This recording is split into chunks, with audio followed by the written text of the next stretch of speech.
Hey guys, AlduicS here, and we're back with Season 1, Episode 4 of Bocchi the Rock. Vocalist acquired.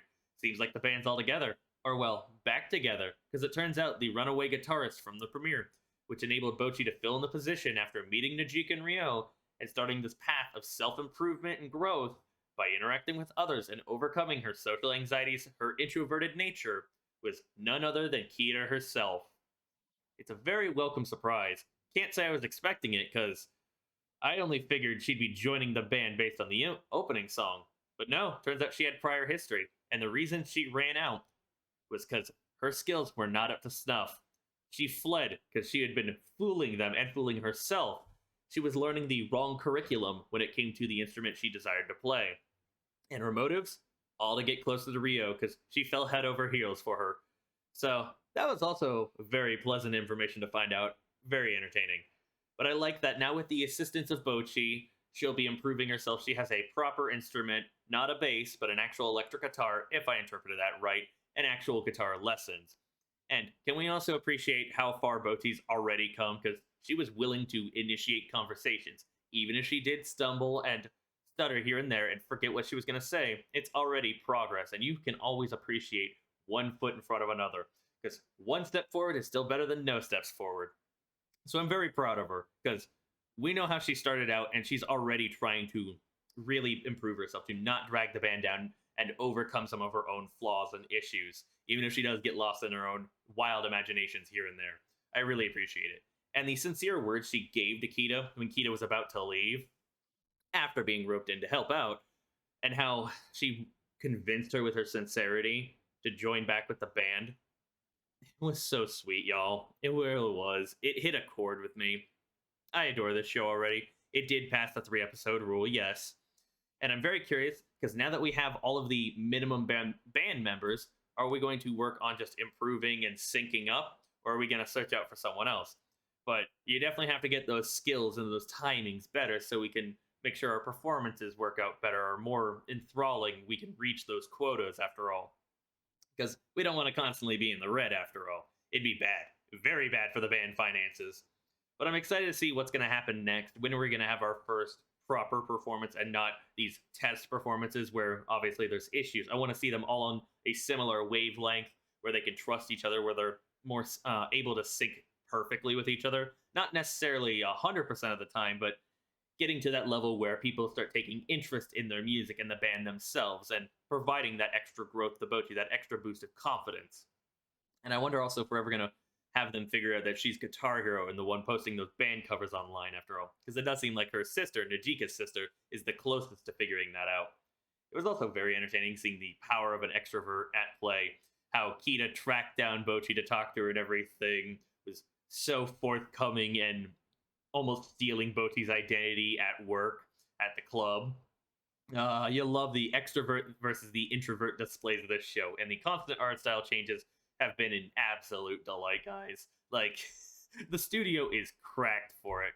Cloverworks, if that's who they are, I might be having a brain fart at the moment, but if that's the studio, congrats, yo. Like, mad respect. Either way, before we hop into the episode and see what's going to happen next, make sure to check out my links down below. My Twitter, my Twitch, my Kitsu, my Patreon, my Discord, my VOD channel. Brain's a little fried. Sorry.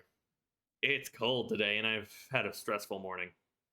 But once you've checked out those links, make sure you have a like, comment, subscribe, hit that bell icon to be notified when I upload next. Y'all know that drill. It boosts engagement, helps promote my channel, and as a small-time creator, it really does make a difference, y'all. Every amount of support helps, and it's very much appreciated. Not mandatory, but always sincerely appreciated. Anyways, let's go.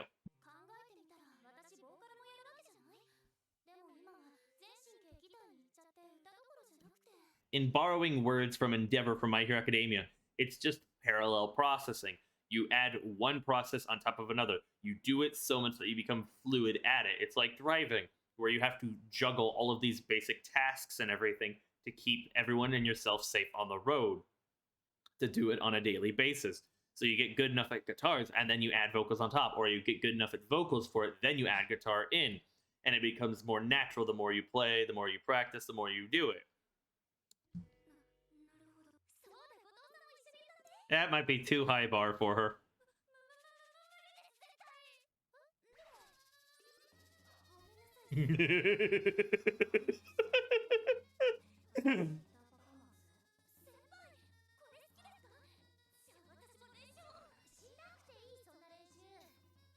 Bocchi's breaking down.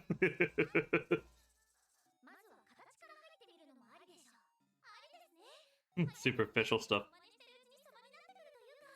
Are we gonna have them imitate like Kiss or something? I would love to see them with the full Gene Simmons makeup style. Oh my god, that'd be hilarious.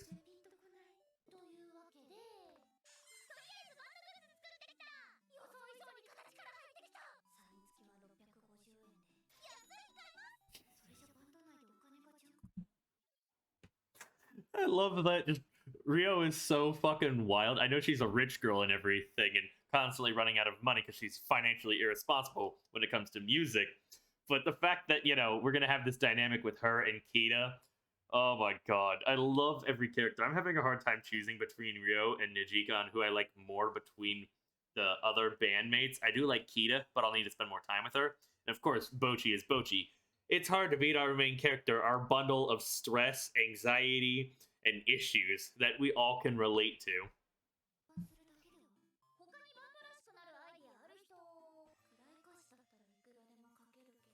You gotta match the vibe of your whole band, after all.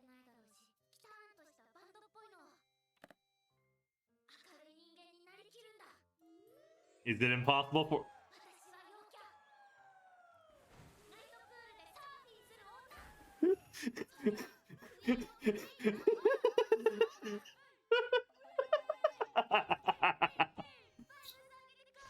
I've seen this gif. Yeah, it's a party, people. Everyone is watching and probably worried over her. Might need to send her to a mental hospital at this rate. I know an exorcist if you need one.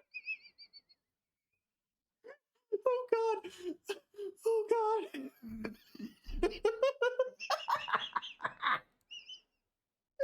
I'm squeaking. Oh god, it's making me squeak. Oh, the comedy in the show hits different, y'all.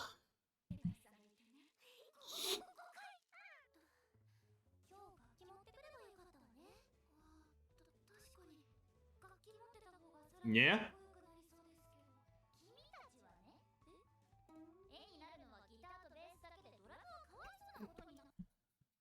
Okay, yeah. There'd be something funny about just seeing her stand there with the drumsticks.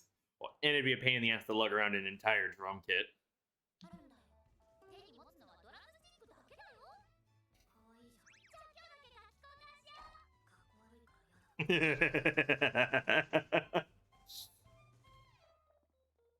God, the show is so creative.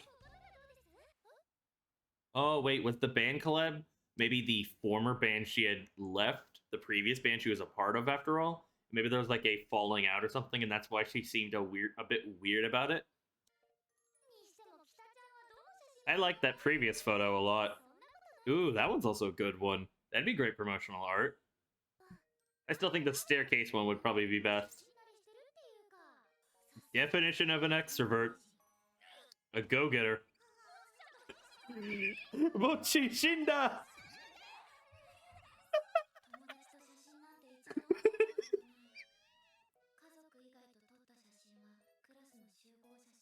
The life fading from her eyes.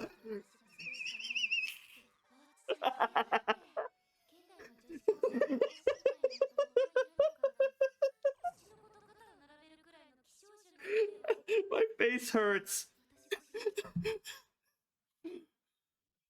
I need a moment.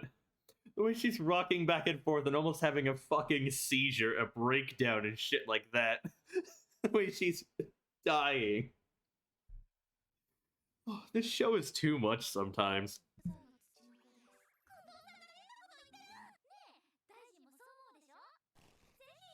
Oh god, the static. You're putting too much on.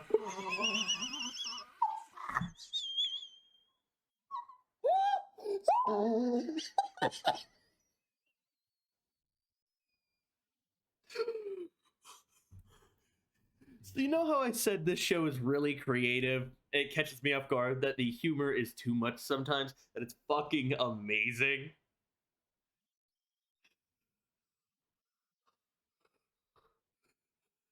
Nobody warned me. I'd probably pass out from the comedy, from laughing too much. It might be Cloverworks' most unique, most creative product ever.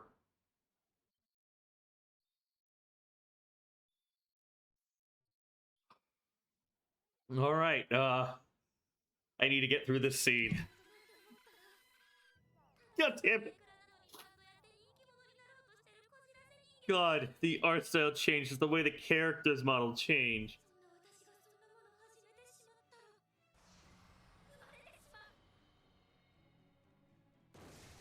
Bocchizilla. And I love this manga style of it. Attention, horror monster.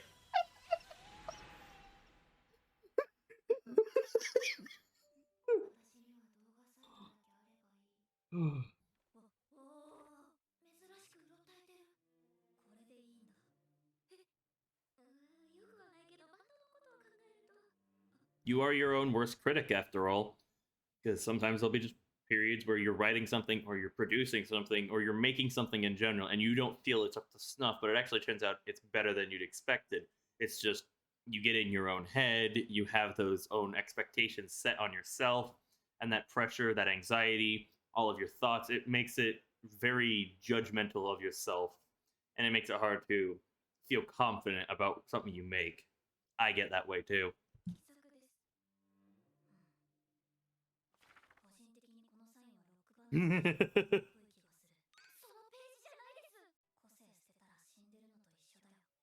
Oh, that line though. Oh my god.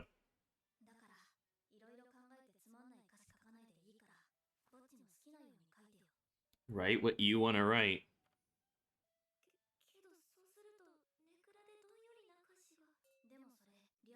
I mean, yeah.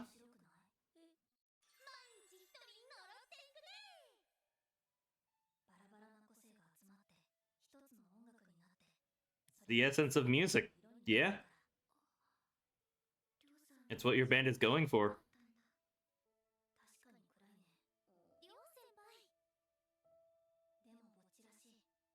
Very Bocchi.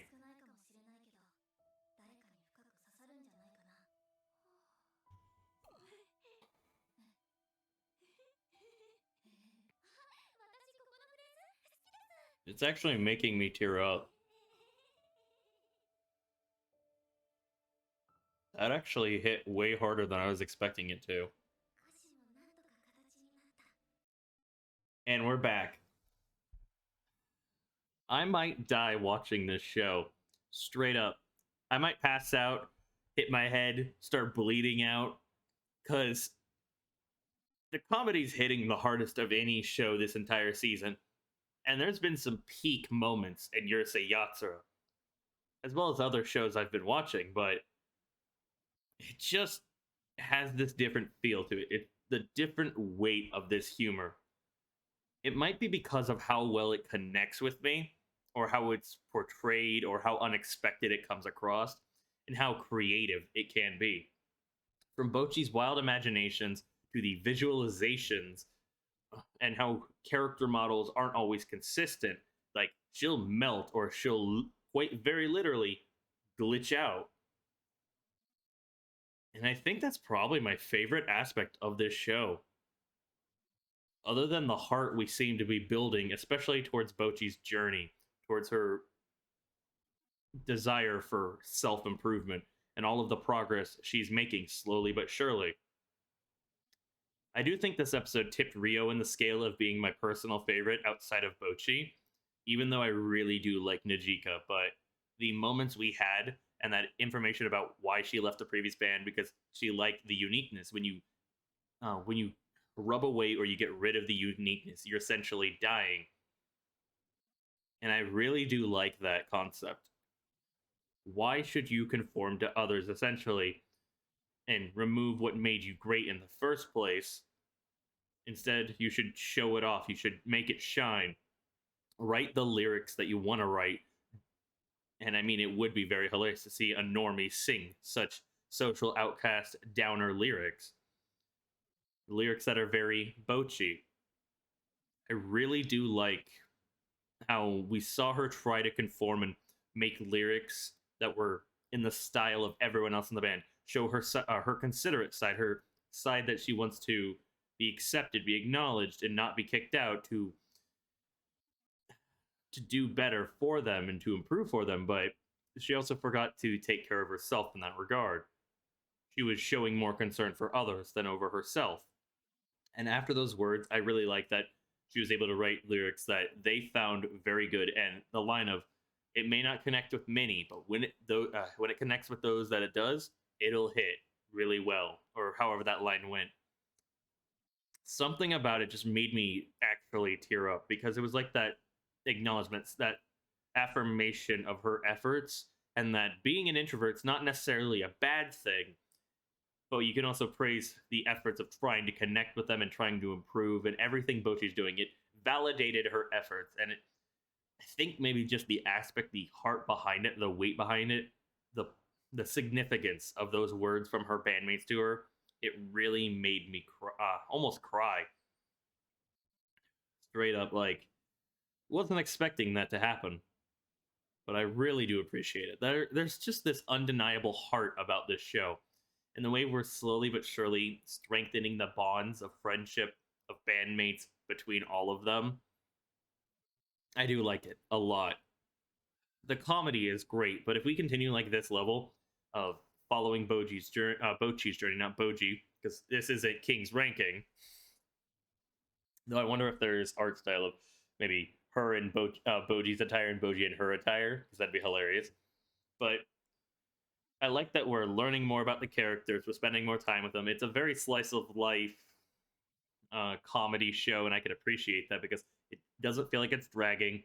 There's actual emotional weight in the story. It's not just all for laughs, and I'm very invested. I might be losing my train of thought because both the comedy and the emotions are doing shit to my brain. But honestly, it might even be my favorite episode so far. I like the search for promotional photo locations, the struggles, the aspect of getting inside your own head. You'll never be good enough to your own standards and stuff like that. You are your own worst critic. It was a good episode. It was a very solid episode. So glad I decided to watch this episode and decided to check out this series. Y'all were correct in assuming my preferences and my entertainment. Let me know your guys' thoughts down below, though, on my reaction, my commentary, the episode itself. I'd love to hear from you. I do read every single comment, after all, and I do my best to respond to them. While you're down there leaving a comment, you should also like, subscribe, hit that bell icon to be notified when I upload next. It boosts engagement, after all. Y'all know the drill. And check out my links, my Twitter, my Twitch, my Kitsu, my Patreon, my Discord, my VOD channel. Support me on all those platforms. It's not mandatory, but very much appreciated. Every amount of support just helps me continue to do this and could even make me do more. YouTube's not exactly the most profitable when you can't make ad rev, after all. But either way, thank you all so much for watching. This has been AlduicS. Peace.